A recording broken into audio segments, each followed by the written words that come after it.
প্রবেশ ফি 300 টাকা। এছাড়া এখানে 3D শো দেখা যায়, যেটা আমি বলছিলাম। সো 3D শো দেখার জন্য এর টিকিট মূল্য 50 টাকা। আর এই ফিশ অ্যাকোরিয়ামটি অর্থাৎ রেডিয়েন্ট ফিশ ওয়ার্ল্ড সকাল 7টা থেকে রাত 9টা পর্যন্ত খোলা থাকে। তো এর মধ্যে এসে আপনাদেরকে দেখতে হবে। আর এখানে আসার ওয়েটা খুবই ইজি।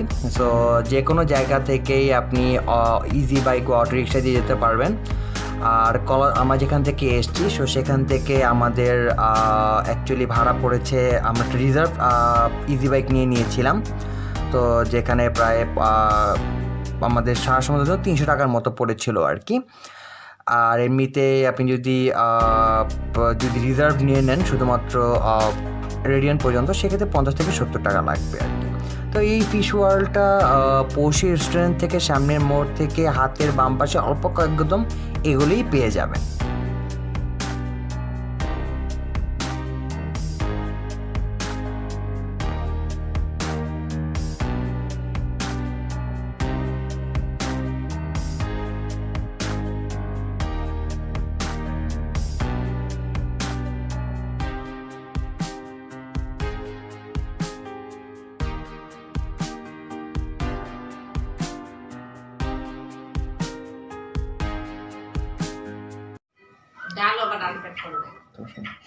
তো এই হলো আমাদের রাতের খাবারের মেনু আসলে।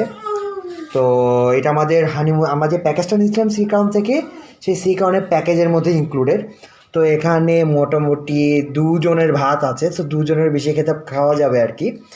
সাথে এখানে একটা ভর্তা, ছুরি শুটকি ভর্তা আছে, একটা ছুরি শুটকি ভর্তা, একটা আস্ত রূপচাঁদা ফ্রাই, সাথে ডাল এবং দেশি মুরগির মাংস ভুনা। আর এখানে ওরা লবণ আলাদা করে যায়, যারা লবণ খেতে চায় তার জন্য লবণ আলাদা করে। আর হলো সালাদ ওরা দিচ্ছে আর কি। এবং সাথে একটা 1.5 লিটারের পানি এবং দুটো হাফ 250 ml দুটা কোক। তো বেশ ভালো, ওদের অ্যারেঞ্জমেন্ট বেশ ভালো ছিল। তো বেশ ভালো, বেশ বেশি আইটেম ছিল, সব 2 জনের জন্যেও খাওয়া দাওয়া করেছে। এই খাবারটা মোটামুটি আমরা 2 জন না, আমরা প্রায় 3 জন আমরা খেয়েছি। আমি, আমার ওয়াইফ লিজা এবং আমার মেয়ে, আমরা 3 জনই খাবারটা খেয়েছি। আমার জন্য আনাপ ছিল আর কি।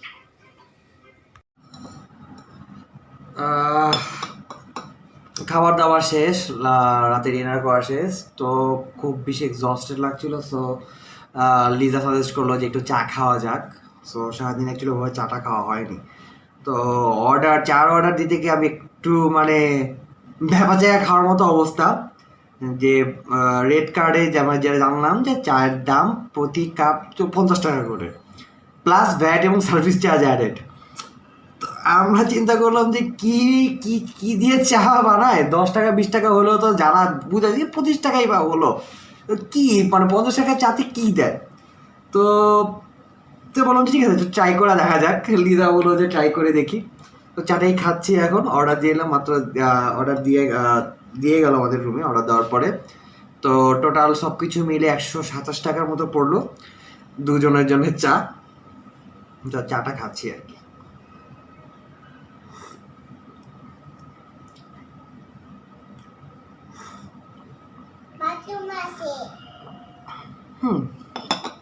চাটা খারাপ না, চাটা ভালো, কিন্তু 50 টাকার মতো ভালো না। যে সোনা দানা রূপার ধোয়া পানি দিয়ে চাটা বানানো, এরকম কোনো চা না।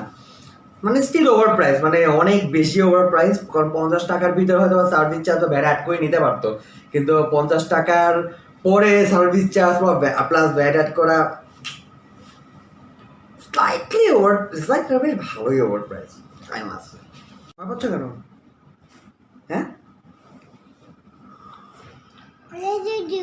হ্যাঁ কি এটা ইয়েস আই ডু।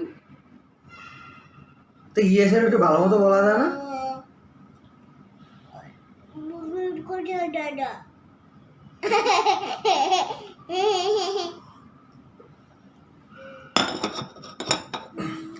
বাবা তোমার সারাদিন কেমন গেছে? সারাদিন আজকে মজা করছো? সকালে কি করছো? সকালে কি করছো?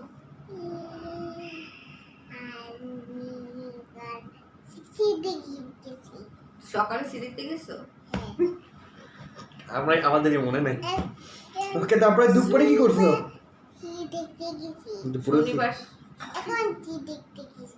তাই দুপুরে কি করছো আজকে? আজকে দুপুরে কি করেছো?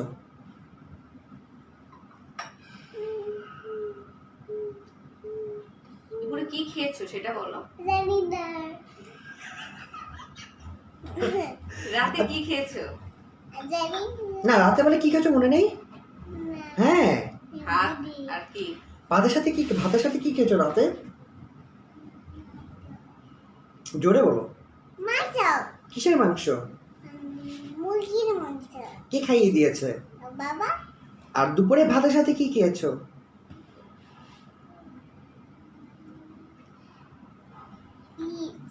জোরে বলো। ফিশ। কি ফিশ? মাছ ফিশ। মাছ, কোরাল ফিশ। Coral fish. কোদাল না, কোরাল। কোরাল।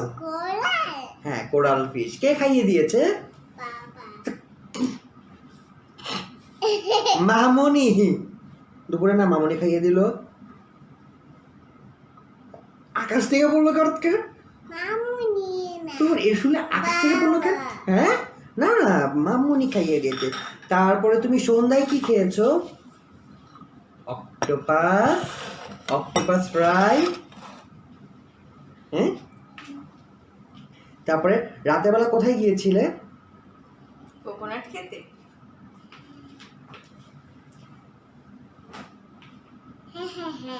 হ্যাঁ, মানে না, জানি না। তুমি কি জানো সেটা বলো। তাহলে একটা গান শোনাও। I would, I did. একটা কবিতা শোনাও। I did a good day. তোমার কি ঘুম পেয়েছে? না। তুমি এখন ঘুমাবে না? তুমি কি টায়ার্ড না? হ্যাঁ, টায়ার্ড হলে তো ঘুমায়। সবাইকে টাটা দিয়ে দাও। টাটা। ক্যামেরার দিকে তাকায় টাটা বলো। টাটা দাও। Tata tata. এই ক্যামেরার দিকে তাকায় টাটা বলো। Tata. Good night. Good night. কালকে দেখা হবে। দেখতে হবে। কালকে আমরা মেরিন ড্রাইভ যাব। আমার মেরে যাবো। Ta-ta, bye bye. Ta-ta, bye bye. See you everybody. See you everybody. তো এই হলো মোটামুটি আজকে দিনটা। সো আগামীকালকে যেটা প্ল্যান সেটা হলো আমরা মেরিন ড্রাইভে যাচ্ছি। সো অ্যাকোহলিক টুরিস্ট ক্যারাভ্যানের সাথে আমরা অ্যাকচুয়ালি বুকিং দিয়েছি। সো সেখানে অ্যাকচুয়ালি 2000 টাকা পার পারসন। আর হলো 6 বছর বা আন্ডার এজ বাচ্চাদের ক্ষেত্রে কোনো এক্সট্রা অ্যামাউন্ট দরকার হয় না। যে সুতরাং আমাদের মেয়ের জন্য আয়নার কোনো এক্সট্রা কোনো পেমেন্ট করতে হচ্ছে না। তো ওদের প্যাকেজটা বেশ ভালো। ওদের প্যাকেজ সম্বন্ধে আমি এখন একটু ছোটো করে বলি। তো ওদের প্যাকেজটা হলো সকাল 9টা থেকে সন্ধ্যা 7টা পর্যন্ত ক্যারাভ্যান। আমি ক্যারাভ্যানের একটা ক্যারাভ্যান ছাদখোলা যেসব বাসগুলো আর কি, ওটা পুরো মেরিন ড্রাইভটা আমাদের ঘুরিয়ে দেখাবে। মেরিন ড্রাইভ বেশ করে স্পট কভার করবে। ডিটেলসটা আমি বলে দিব। এবং সকালে নাস্তা থাকবে, এবং দুপুরের খাবার থাকবে, এবং বিকালে আরেকটা নাস্তা থাকবে আর কি। তো সব মিলে প্যাকেজটা বেশ ভালো, খুব রিল্যাক্সিং। আর ওদের ক্যারাভ্যানটাও আমি ইনশাল্লাহ পুরো ক্যারাভ্যানটা ঘুরিয়ে দেখাবো যে ক্যারাভ্যানটা কীরকম, কী প্যাসেঞ্জার আছে। আমি হলো আগামীকালকে ভিডিওতে আমি এটা করে দেখাবো। তো আজকে মোটামুটি এই পর্যন্তই। আজকে এটা আমাদের প্রথম দিন, আর 2 দিন মতো বাকি আছে। তো দেখা যাক নেক্সট দিন কীরকম যায়। আর যদি আমার ভিডিওটা ভালো লেগে থাকে তাহলে অবশ্যই আমার ভিডিওতে লাইক দিবেন, কমেন্ট করবেন। আপনার মতামতটা কমেন্ট করবেন। আমার কথা ইমপ্রুভমেন্টের দরকার কতগুলো আপনারা যেভাবে বলবেন সেখান থেকে অ্যাকচুয়ালি আমার শিক্ষণীয় ব্যাপারটা আসবে, এবং আমার পরবর্তী ভিডিওগুলো আরও বেশি আমি ইমপ্রুভ করতে পারবো। এবং আপনার জন্য কীভাবে করলে ইজি হবে ততগুলো জানার জন্য, সেটা আমার জন্য বেশি জানাটা সুবিধা হবে আর কি। আর হলো অবশ্যই শেয়ার করবেন শেয়ার করবেন, বাকিদের সাথে শেয়ার করবেন যাতে তারা এই ইনফরমেশনগুলো জানতে পারে, এবং আমার চ্যানেলটা সাবস্ক্রাইব করবেন ডেফিনেটলি, যাতে হলো এরকম আরও ভিডিও বানানোর জন্য আমি ফিউচারে এনকারেজড হই আর কি। তো এই আর কি। তো আজকে ওদের গুড নাইট, দেখা হচ্ছে ইনশাল্লাহ আগামীকালকে। তো আগামীকালের ভিডিওতে আমি আগামীকালকের পুরো ডিলসটা ইনশাল্লাহ আবার করে দেখাবো। Thank you, good night. Hello everyone, welcome back to our channel. আজকে আমাদের কক্সবাজারে দ্বিতীয় দিন।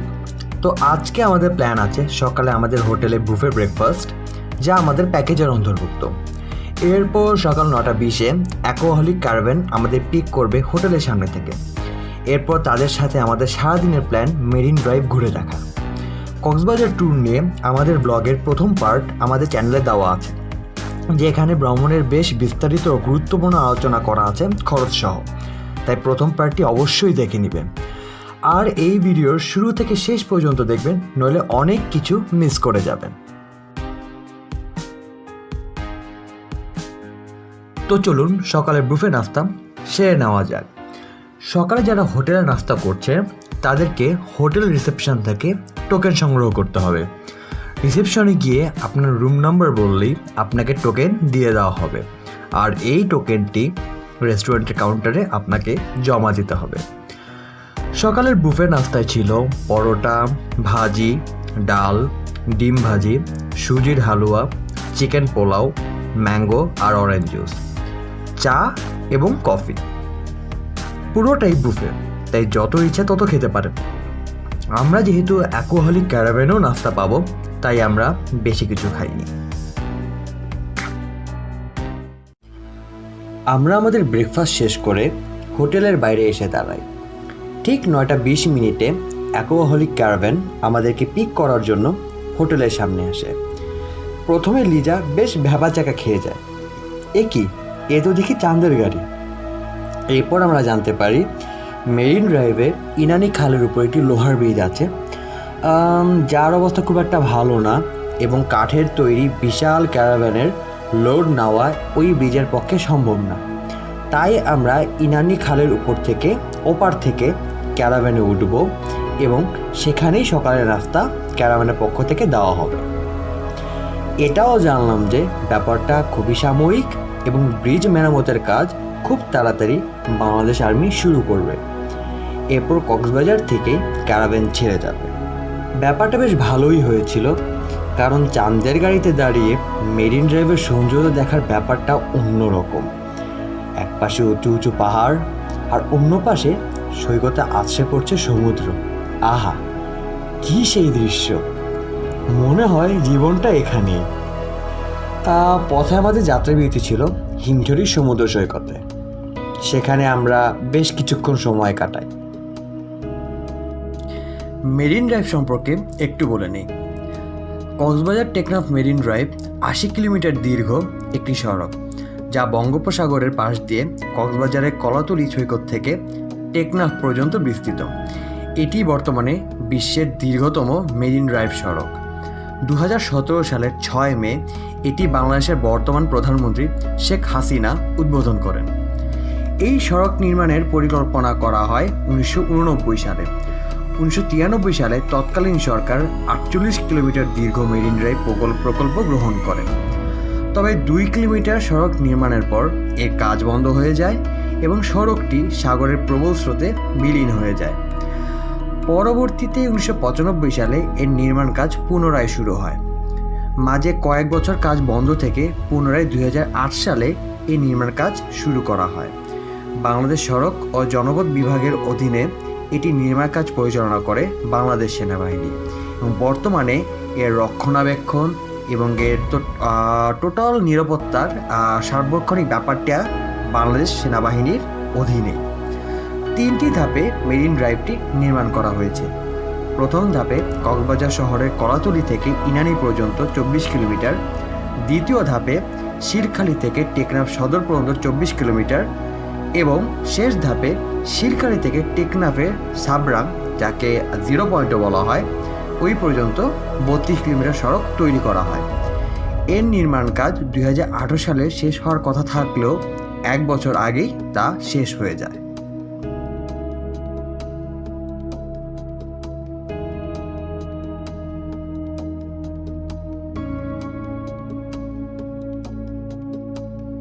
তো আমরা এখন আছি হিমছড়ি সি বিচে। তো আমাদের ক্যারাভ্যানেই এখন থাকার কথা। তো সামনে একটা ব্রিজে, লোহার ব্রিজে কাজের কারণে ক্যারাভ্যানটা অ্যাকচুয়ালি কক্সবাজার থেকে ছেড়ে আসেনি।